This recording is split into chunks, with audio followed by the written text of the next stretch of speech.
Hello, you're listening to Crossing the Desert. This podcast is a reality series about how I build my small business in the Emirates. I'm Isaac. In each episode, I share how my own business is going, but most importantly, I learn from other entrepreneurs who came to Dubai from India, Egypt, Palestine, Caribbean islands, UK, Russia, and who knows where else. Stories of their success and challenges will help me on my own way. The podcast is brought to you by Fortis, the omni-channel platform that integrates POS, CRM, orders, payments, and loyalty programs for small and medium-sized businesses. In this episode, an entrepreneur builds three businesses one by one to find himself. I've changed so much in a degree where people who know me only at that time and see me today would not recognize me, would not recognize this person.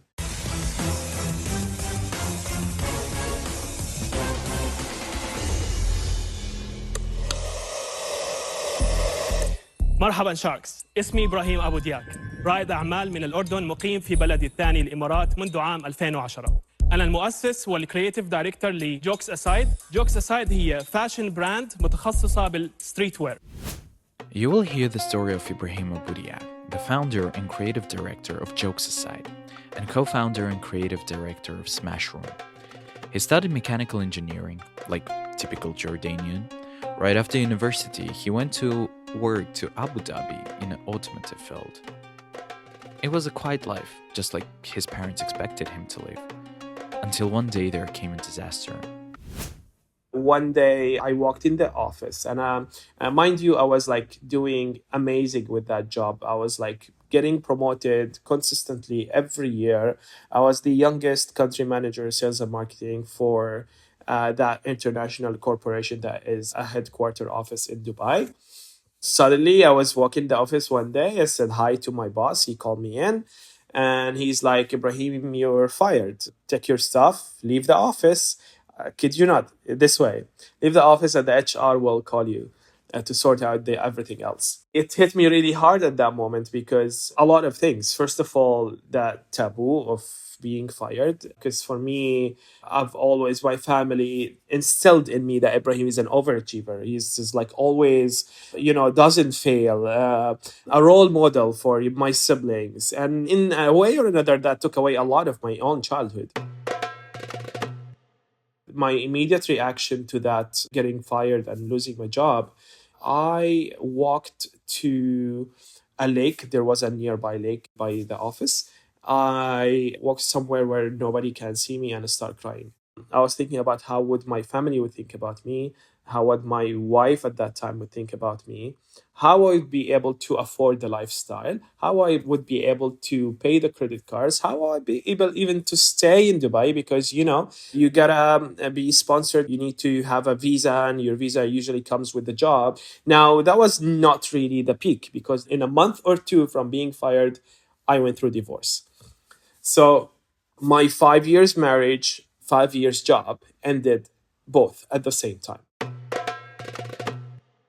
At that time, I remember my mom thinking that I had a black magic or something. Like somebody did some sort of spell on me. She flew in to try to help.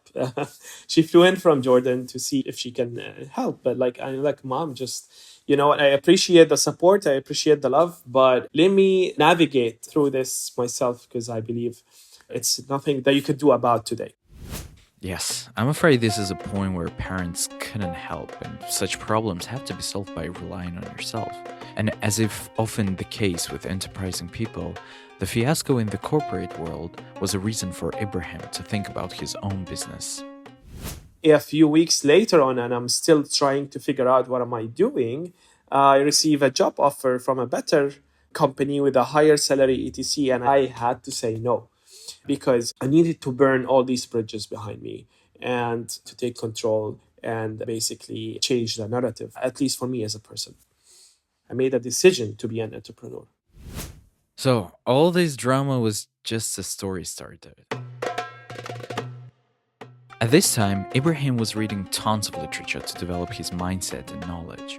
Robert Kiyosaki, Tony Robbins, and to change one office for another was already too small for him. the place where I started with entrepreneurship was a very familiar place. So a lot of people would say, okay, you start with something you know. And the most things I knew about at that time is cars. I love cars. I still love cars.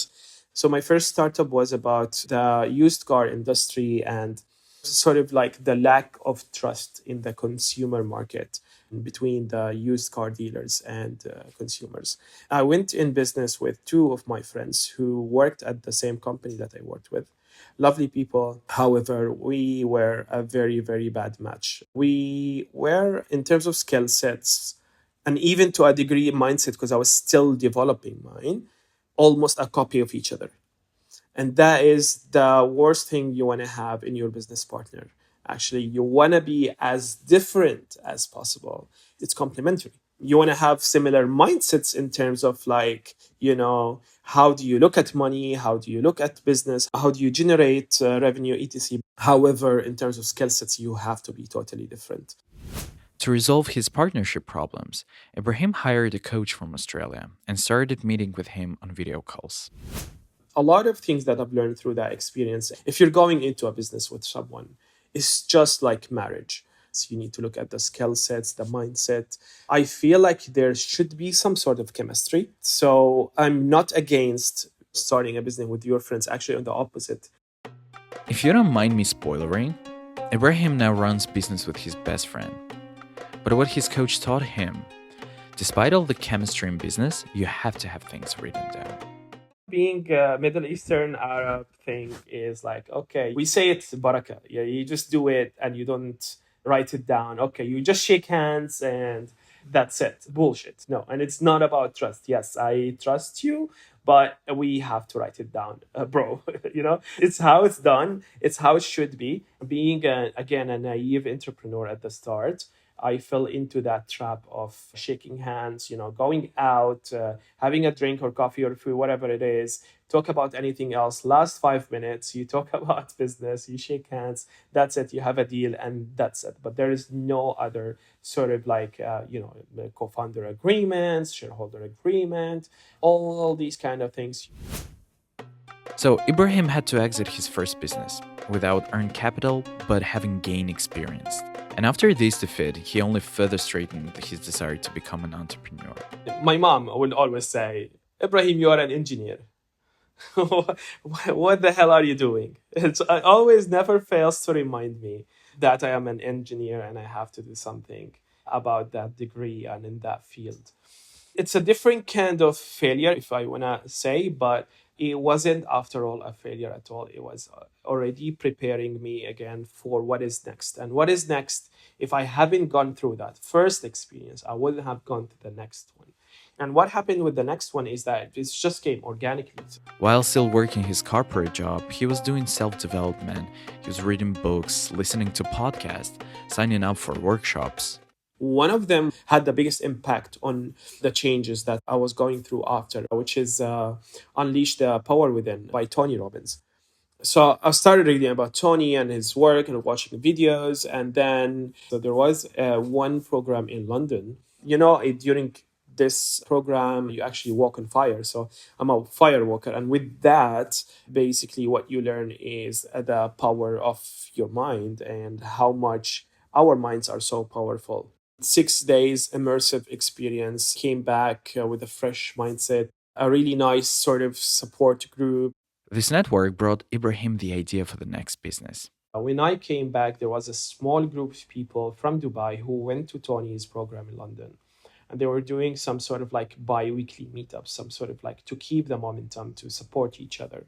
And I went to these meetings, and that is where I met my, at that time, a future co-founder, Hiba, we both decided to start the Smash Room, the Smash Room started from, I met Hiba. I was talking about my divorce and how I got fired and how I want to become an entrepreneur. I'm starting this car business. It's not really working well, but I don't want to give up. I know I have something in here. And she shared the story of herself when she lost her grandmother, and she was very, very close to her grandma. Hiba studied psychology. She had to suddenly to deal with a lot of grief. That grief was eating her from inside. She tried doing a lot of things such as yoga, kickboxing, and talking to a psychologist, a lot of things, and still did not really help well. So she had an idea of taking an old printer and a baseball bat to the backyard. She smashed them into pieces. And that's when that aha moment came. I can totally relate to this. I mean, I hate and I'm impatient when it comes to waiting.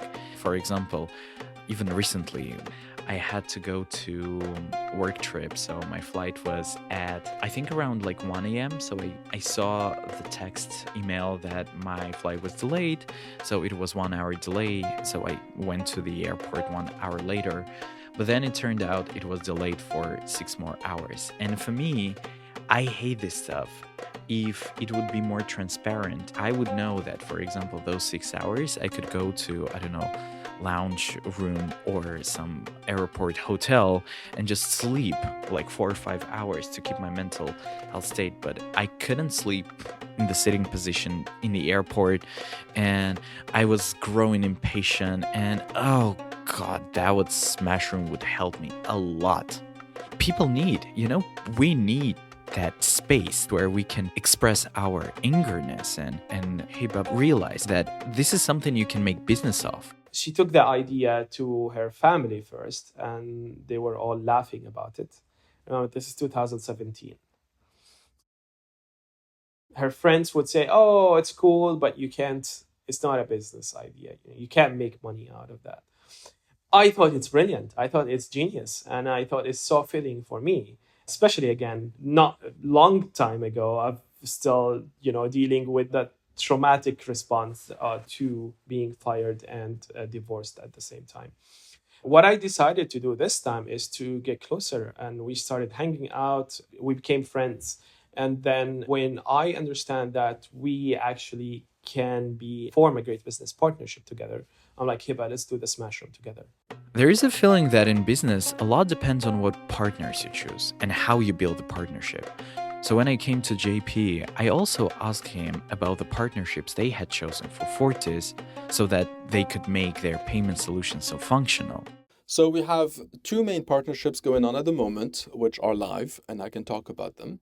The first is obviously Network International. So they are a payment solution partner to Fortis. So that's the very first thing, which means that when Network International sends their machine, for the merchants that are interested, they can ask for Fortis to be pre-installed into those machines so that they can start immediately. And that's quite important for us as a business.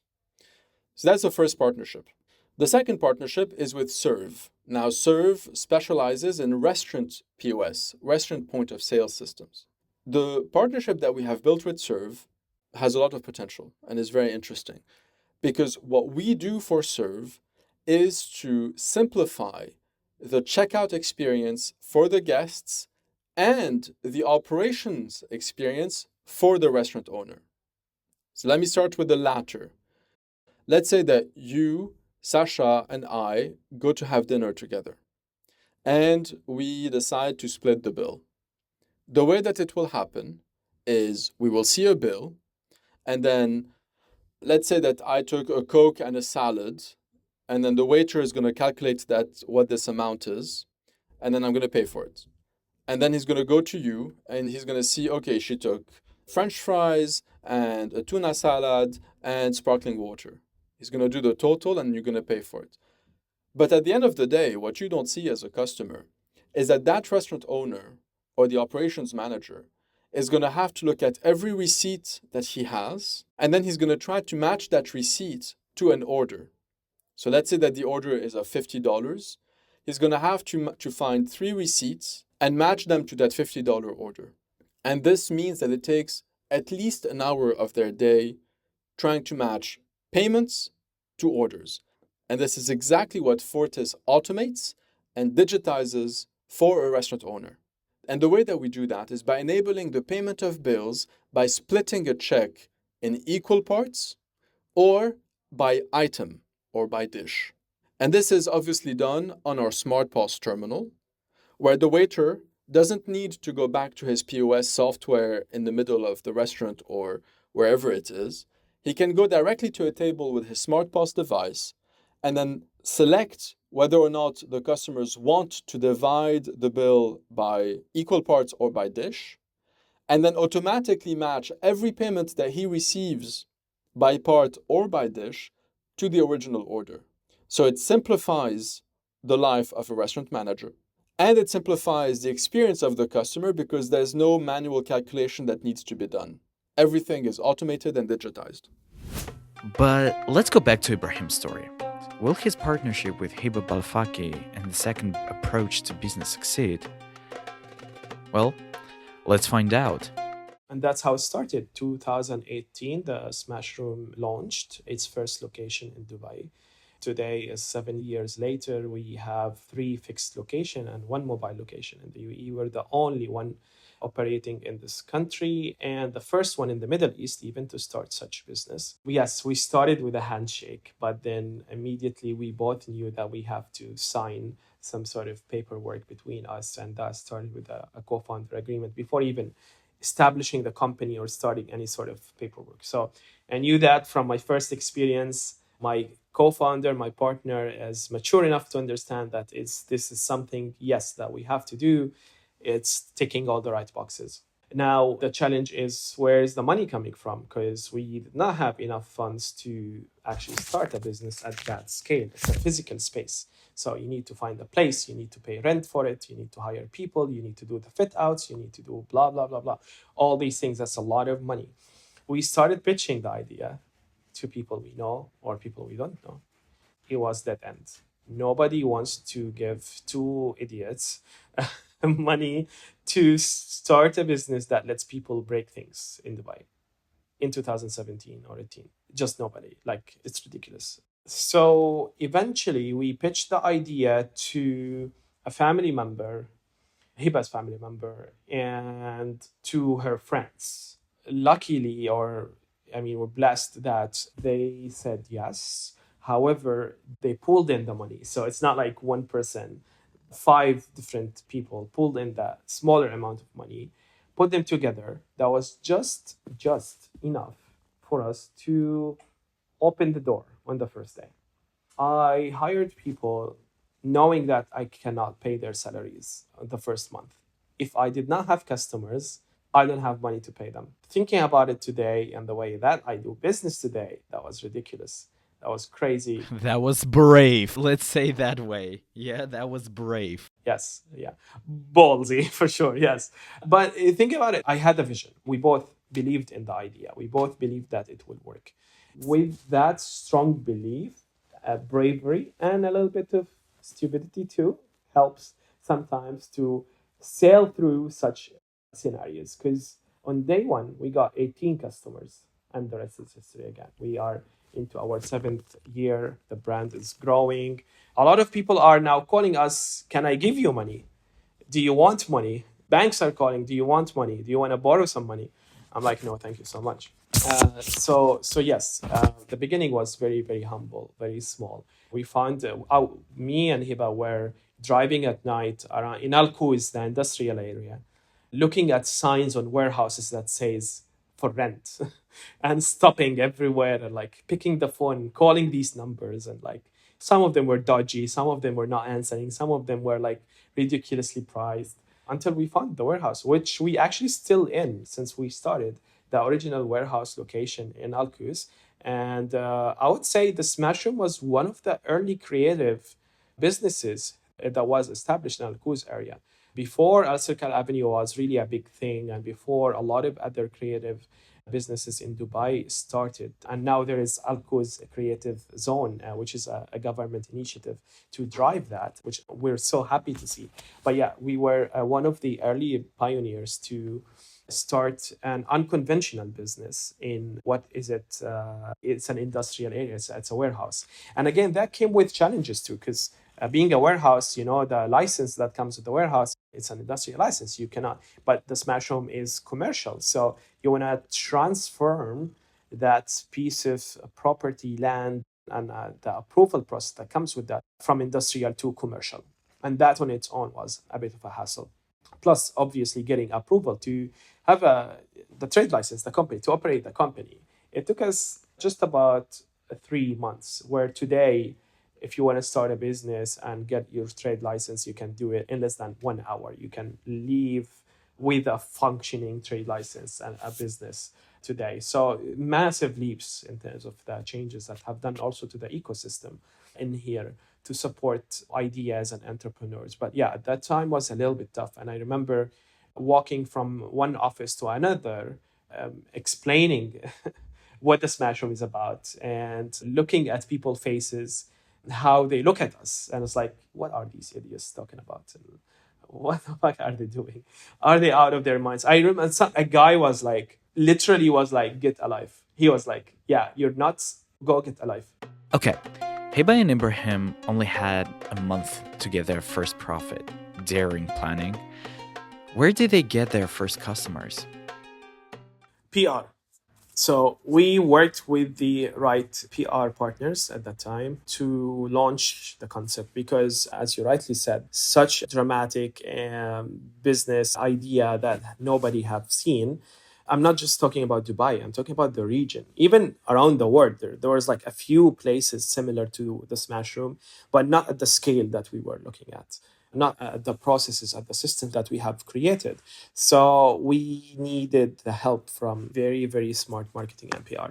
And what happened is that the PR agency at that time pitched the idea of the Smash Room to different media outlets through a press release to give them sort of like what they call it, a pre-look into. So before opening, media will have an exclusive, or what they call it. So media wanted an exclusive look before anyone else, specific media outlets. And I'm talking about media as big as Time Out or What's On, that kind of digital media, even Gulf News. However, the PR manager in a way was like, we're not giving anybody exclusivity. It's open for anyone. Whoever comes in, covers the news and publish it, you will be the first one. So what happened is that two media were particularly keen in that, Gulf News and What's On, and they were like kind of fighting to get in the first one. Gulf News arrived first. They filmed their segment.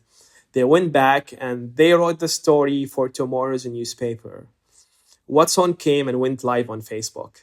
Gulf News were so mad at that. They were like calling the PR manager and it's like, what happened? What did you do? It's like, it's technology. They went live on Facebook, and obviously such news in Dubai at that time was viral because, again, that concept was very unfamiliar.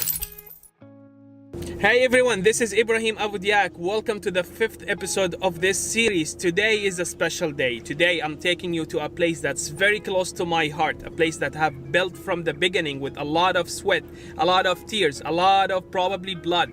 So I'm so excited to take you here. Let's find out. If you've guessed it, you probably guessed it right. It's the Smash Room. Let's go. Welcome to the Smash Room.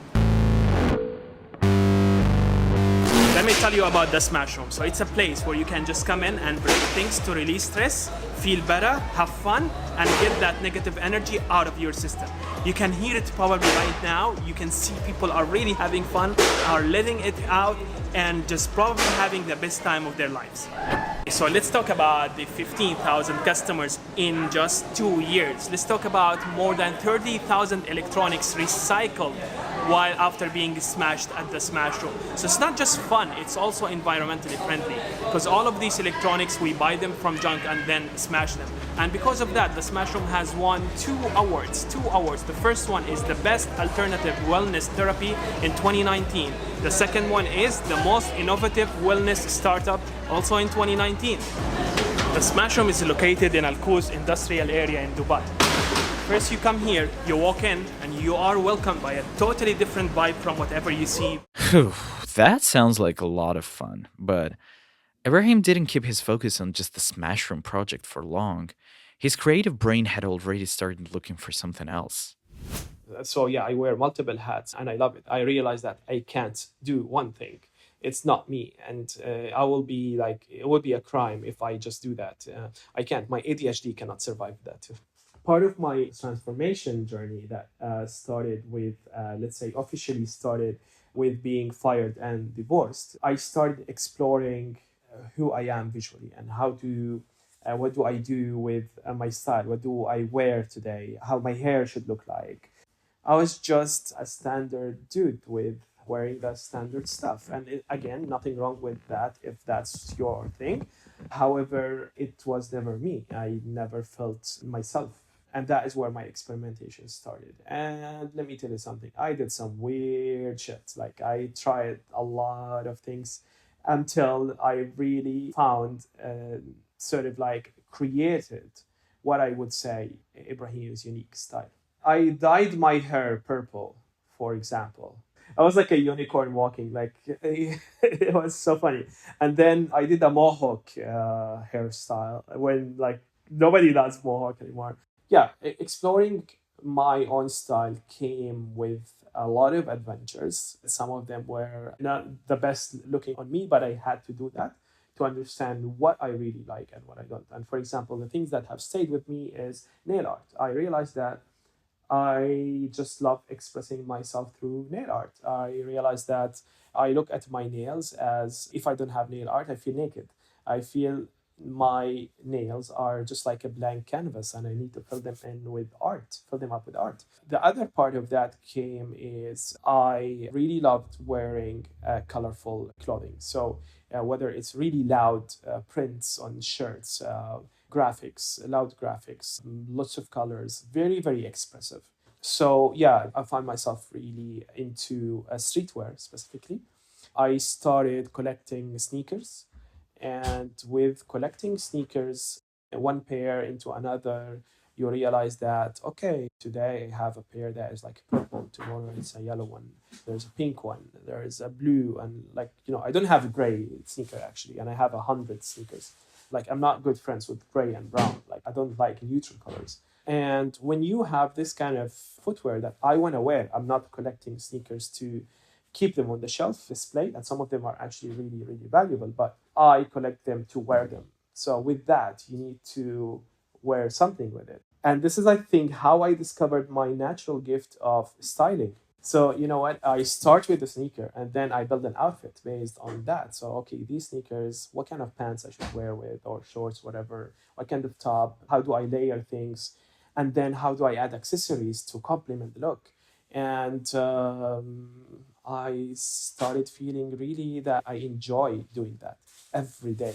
You will not see me going to a supermarket wearing a pajama or slippers. I am gonna be swagged up with my earrings, with my accessories, walking to the supermarket just to buy a water or like, gummy bears. And this is basically more or less how Jokes Aside started. Jokes Aside is Ibrahim's street fashion brand. So the more I was showing up in Al Circal Avenue, for example, I used to work there a lot, take my laptop and, to go to a cafe, Nightjar guys, shout out to super cool people. I go there and then I meet people who would like be artists or like DJs or like, someone is a painter, someone is like, or people who's just curious overall. And we end up having conversations. Like everybody's like, where did you get this outfit? Where did you get this shirt? Where did you get these pants? And after a few questions like these, I sat with myself and I was like, wait a minute. I want to answer once that when somebody asked me, where did you get this? I was like, I designed it. It's my brand. It's my work.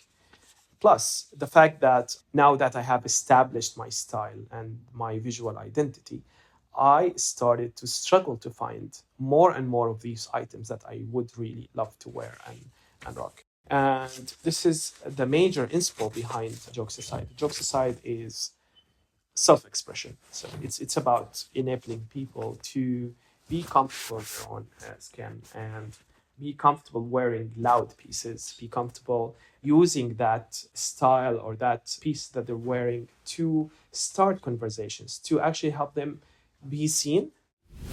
He made many acquaintances because complete strangers saw Ibrahim's look, recognized him as a like minded person, and approached him to ask about his style. I think this is the magic of Arab culture. We're quite conservative in clothing, and because of that, the choice of clothing becomes such a powerful, noticeable statement. And here I want to share with you an example from history when a ruler used the power of this statement. I'm going to tell you about Sultan al Nasir Muhammad, who ruled Egypt in the late 13th and early 14th centuries, and he took on two important tasks for his reign. Firstly, although he himself was Mongolian origin, he actively fought the Mongols during his reign. Secondly, he reduced the tax burden on ordinary people and fought corruption. He expressed it in his appearance in a very powerful way. He began to shave his head and urged his followers to do the same. In addition, despite his Mongolian origin, he began to appear at court in the clothes of Bedouins. This shocked his court because, in general, the Sultan's dress code was usually very strictly regulated. For each occasion, there was a protocol which, among other things, regulated the clothes, their materials, for the Sultan and all other participants. And also, the luxury of the Sultan's clothes was supposed to serve as a demonstration of his power and proof of the prosperity of the country. And instead of luxury and tradition, the Sultan chooses simple Bedouin clothes. Isn't that powerful? So, what did he mean by this? Firstly, the Bedouin values are community and simplicity. This was the way Sultan al Nasir Muhammad showed that he supported the common people and that he would not allow officials to impose excessive taxes on them and profit from corruption. And at the same time, by rejecting Mongolian traditions and clothing, he showed his military determination.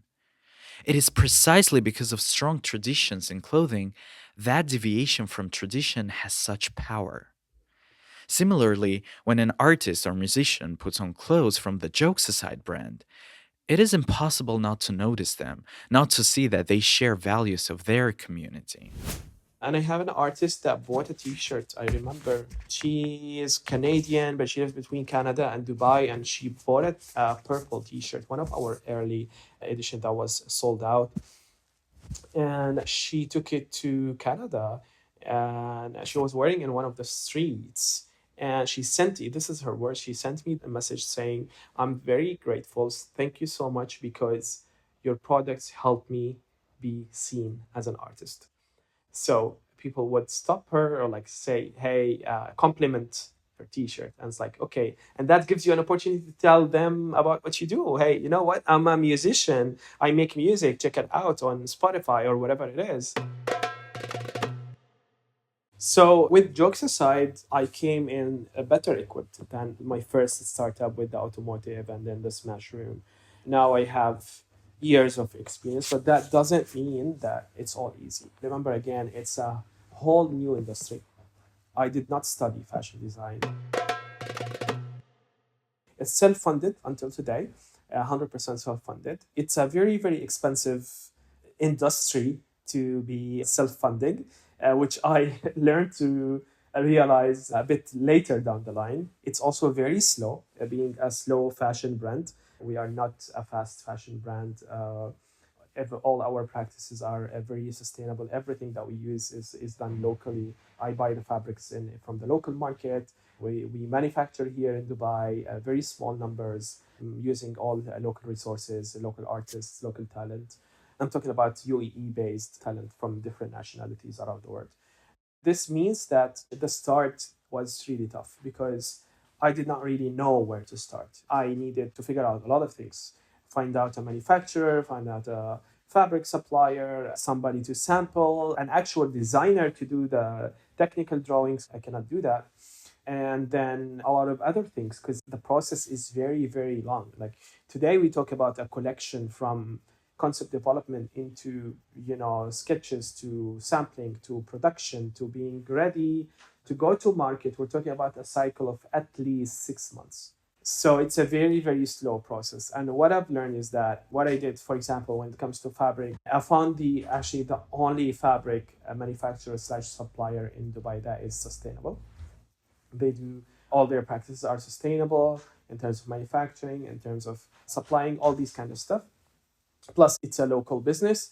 So it aligns with the vision of, supporting local brands as well. The brand is less than 2 years old. Still baby in my eyes. Baby that's growing fast though. Growing fast, gaining a lot of recognition, a lot of great feedback. Fashion PR is another word. I would say in a way or another, and you can even quote me on that, it's fucked up. In a way that, it's not, because I looked at fashion PR and how the traditionally is being done. And most brands, what they would do, they have products, they organize special events, mostly parties, free drinks for everyone, and they invite the socialites or influencers to that event, hoping that they will give them freebies and they will post stuff and blah, blah, blah. I hate that. We don't do that, and we don't need an agency to do that. You end up seeing the same faces all over again. To me, it's against who we stand for. We stand for individuality, for expression. What is the point of having one person talking about 5 different brands that are more or less in the same field? And today you support H&M, tomorrow you want to support Jokes Aside. No, thank you. So yes, I'm being honest and blunt about it because I understand it's also not for everyone. I understand that this is something that we will attract our tribe, and we are, and our tribe get attracted to us and they join. And then hopefully the more and more, you're out there, the more people will see that and will align with it. However, for Jokes Aside, the launch was at an actual event. So I pitched Jokes Aside to an event organizer. I remember being on the phone with him for 45 minutes. We never met before. I only had slides, a deck. That's it. I did not even have samples. But I had the visual identity, the mission already in place. And I want to take a pop-up within a big event that was planning to start. That event was the first Bread by Hypebeast event in Abu Dhabi in 2023, last year. So successfully managed to convince this person, which I'm really grateful that he gave us that opportunity. And I'm sure that he's proud of what we have done with that opportunity. So we got a 3x3, if not, I think smaller, 3x2 pop-up to start with. I planned to launch the first capsule in that pop-up. I did not want a rail with hangers and clothes put in there. Just that. I want an experience. I wanted an experience. I wanted people to engage with the brand and everybody to have that. So, okay, what the hell is going on here? Who is this brand? What is this guys doing? So I remember I was with 3 part-timers. That was my team at that point, and the most unpaid creative director in this city. We came up with this concept. I found a bathtub of Dubizzle. Dubizzle is a classified website or app. I had a truck at that time. I picked it up from the guy's place at the back of my truck. I drove to the Smash Room parking outside in the warehouse. I put it down, took some spray paint with a couple of my team, and we were spraying that bathtub into all kind of colors. Yeah, the bathtub was gold ugly, like really, really ugly shade of gold. And we turned it into an art masterpiece. Very amateur art, but it was very expressive to what I wanted to do. So my idea was that I filled that bathtub with those soft balls. And I brought some of these bubble guns. And we got one of these LED mirrors, like huge mirrors that change lights, and you can control the light with it. We got a hand tufted rug with the astronaut and the mushroom hat and the brand's logo. I was splattering paint on the floor, on the ceiling. We had no contractor. We had no design. I knew the concept. I drew it on a piece of paper. And this is what we worked with.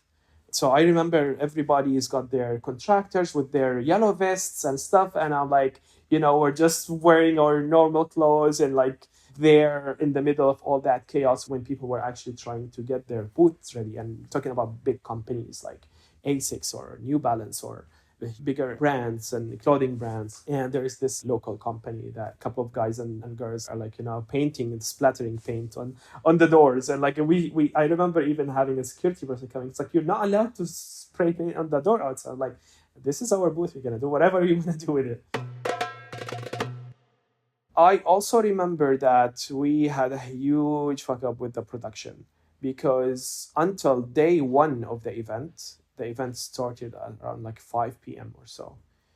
We had no products. The factory just fucked us up. I mean, like they were supposed to give us the products days before, and there was delays, and we could not get anything from this. So what happened is that, constant calling and panics and all of that stuff. And one of my team took a car, drove from Abu Dhabi to Dubai to the factory to take whatever was ready in a box and bring it to the event.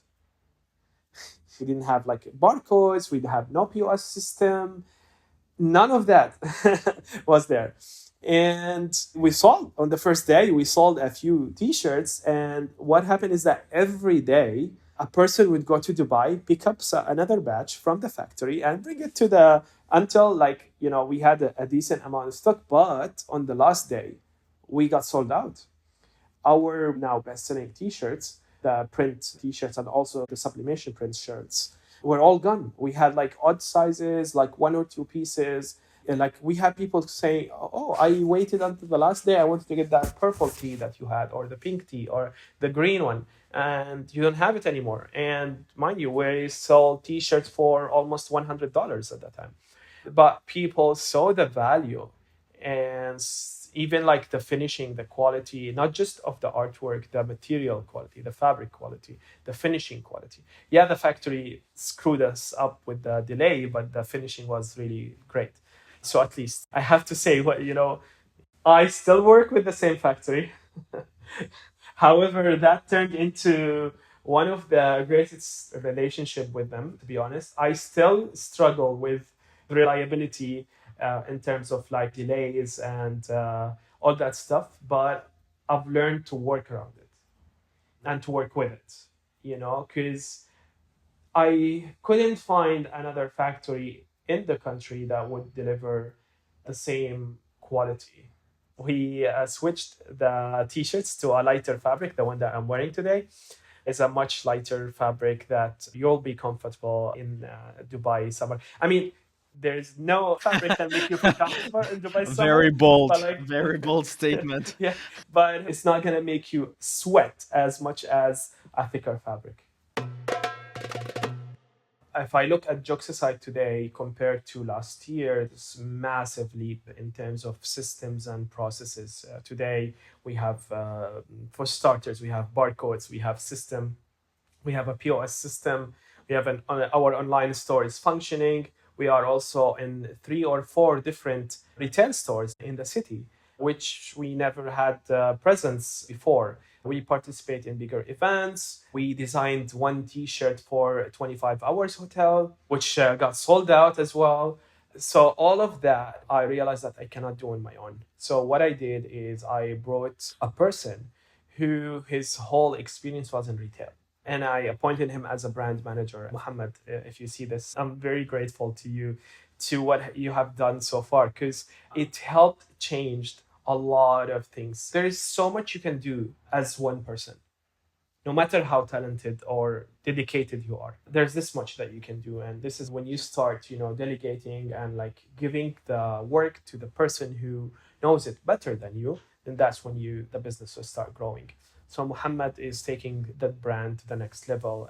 He's ex-Shalhoub, ex-That Concept Store, Level Shoes, all that experience that he comes with is very, very beneficial. And also with that, I'm building the rest of the structure. So I'm getting a dedicated marketing person, accounting, a stockroom personnel to deal with the stock, and a whole bunch of freelancers that also support the brand, illustrators, artists, and obviously the community. The Joxicide community is also growing. I still feel that there is so much more to do with Joxicide. We're only scratching the surface. I'm not satisfied yet. It's not yet worth it financially in a way that, yes, the business generates revenue, that there's customers, we have sales, we have a proven record, but it's not big enough yet to say, okay, this is a business that I would use to, it's still a business that I still invest in.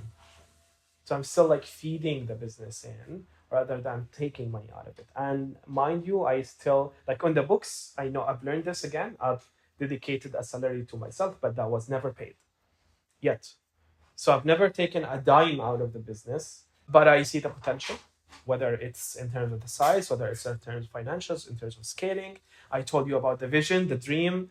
I understand that the process is different from the smash room. As I said before, fashion as like the life cycle of brands is much longer in terms of like when does it start to make sense. The reason I wanted to share this story with you is because I personally find it very inspiring. I like how Ibrahim dives straight into practice without thinking too long, without calculating all the moves. Just as he looks for his own style, trying different things, even obviously too radical ones, he does the same thing in business. Don't get me wrong, of course, I understand. We all understand. You can't open a business if you don't have a safety net to pay your employees for the next month. But it turns out that sometimes you can. I understand that you can draw a design yourself on paper and open a store if you haven't received the delivery from the production yet. But what if sometimes you can? Sometimes business is about courage, and the picture of entrepreneurship without such courage would be incomplete. So, if you're now thinking that you lack something, education, investments, maybe this can be made up for by simply courage. You're listening to Crossing the Desert, podcast by Fortis. Fortis helps seamlessly connect businesses and their customers and run the business. It assists in attracting and retaining customers, selling products and services, accepting payments both online and in-store, and managing finances and personnel. Join Fortis social media. Links are in the episode description. Follow our podcast or add it to your favorites. Give us 5 stars or a heart and leave us a comment. This will help other listeners find out about us, and we'll love to read and answer them. See you in the next episode. Production by Hatchup Podcast Studio. Showrunners and editors Alexandra Volkova and Yelena Volkova. Producer Daria Sanikova. History consultant Alena Podnebyana. Sound designer Ksenia Kazantseva. And I'm your host, Isaac Delonin.